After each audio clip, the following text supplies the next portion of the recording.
Hello, j'espère que tu vas bien aujourd'hui. Aujourd'hui, j'aimerais te parler d'intelligence sociale et du secret pour devenir plus intéressant. Parce que devenir intéressant, c'est quelque chose qui nous fait du bien, c'est quelque chose qui va te donner de l'estime de toi et c'est quelque chose qui va te donner confiance en toi.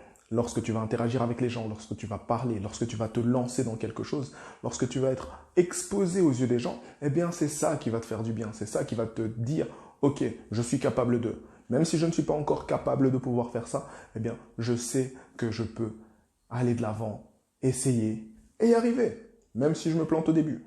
Donc, à partir du moment où tu sais ça, à partir du moment où tu connais ton intelligence sociale, à partir du moment où tu sais comment être quelqu'un d'intéressant, eh bien, c'est ça qui va te permettre de changer la donne.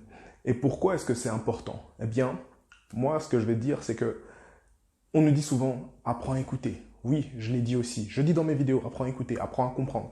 Apprends plein de choses lorsque tu fais des interactions avec les gens et surtout, intéresse-toi aux gens. Mais, là où ça pêche, c'est qu'on te dit toujours, intéresse-toi aux gens. Tu vois, c'est comme quand on te dit, tu n'as qu'à être toi-même. Oui, être soi-même, mais ça veut dire quoi être soi-même? Donc, intéresse-toi aux gens, ça veut dire quoi? Réellement, ça veut dire quoi? Intéresse-toi aux gens. Eh ben, si tu ne me connais pas, je me présente Yannick Lassman, coach expert en résilience et j'accompagne les adultes qui sont passés par un environnement parental instable ou les orphelins à pouvoir construire une vie sur mesure et à s'épanouir en apprenant à se connaître comme jamais. Et donc, la chose pour se connaître, c'est déjà accepter qui tu es, accepter tes qualités, accepter tes défauts, apprendre à savoir ce qui est intéressant chez toi et apprendre à connecter ça avec quelqu'un d'autre. Tu vas apprendre à connecter ça avec quelqu'un d'autre, eh bien, je vais te donner le secret, mais en dernier point.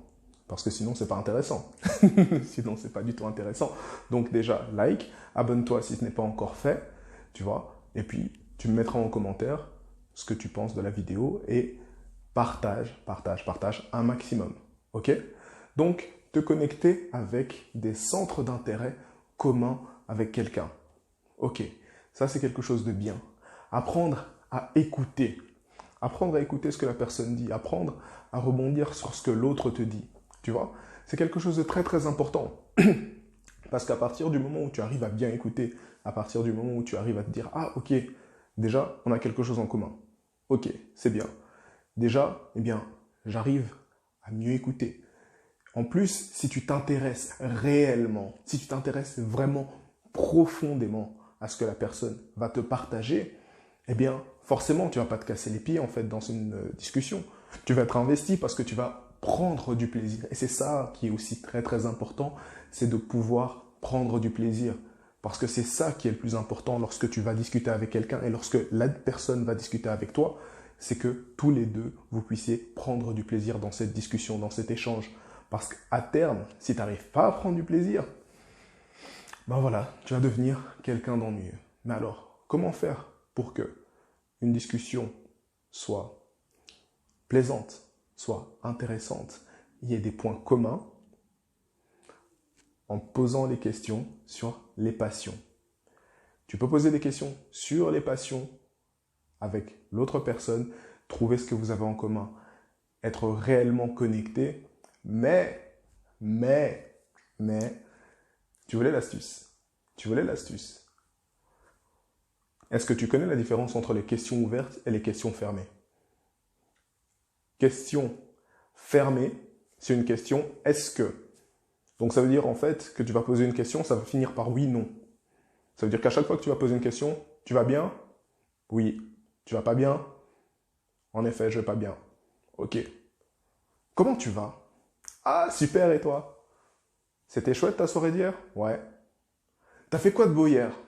Ah, franchement, hier, eh ben, c'était super. J'ai fait un coaching, j'ai créé du contenu, j'ai continué à me former. Franchement, j'ai beaucoup aimé cette soirée. Ah, et tu t'es formé en quoi? Tu vois?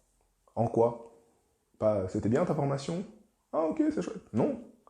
C'est ça, en fait, la différence. Lorsque tu veux vraiment connecter avec quelqu'un, lorsque tu veux vraiment faire preuve d'intelligence sociale, lorsque tu veux vraiment apprendre à échanger, à mettre tout ça en place, eh bien, tu dois connaître la différence entre une question ouverte est une question fermée. Si tu ne sais pas faire la différence avec ça, tu vas te planter. Parce que tu vas essayer de discuter avec des gens et tu vas même pas comprendre en fait comment ça se fait que la discussion elle s'est déjà terminée. Ta discussion elle s'est terminée avant même d'avoir commencé. Pourquoi? Parce que tu n'arriveras pas à mettre ça en place. Tout ce que je t'ai partagé. Alors, je te l'avais déjà dit, like, commente et bien entendu, partage.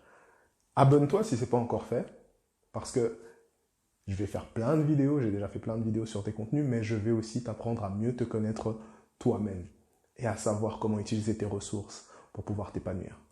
Et je te dis à la semaine prochaine.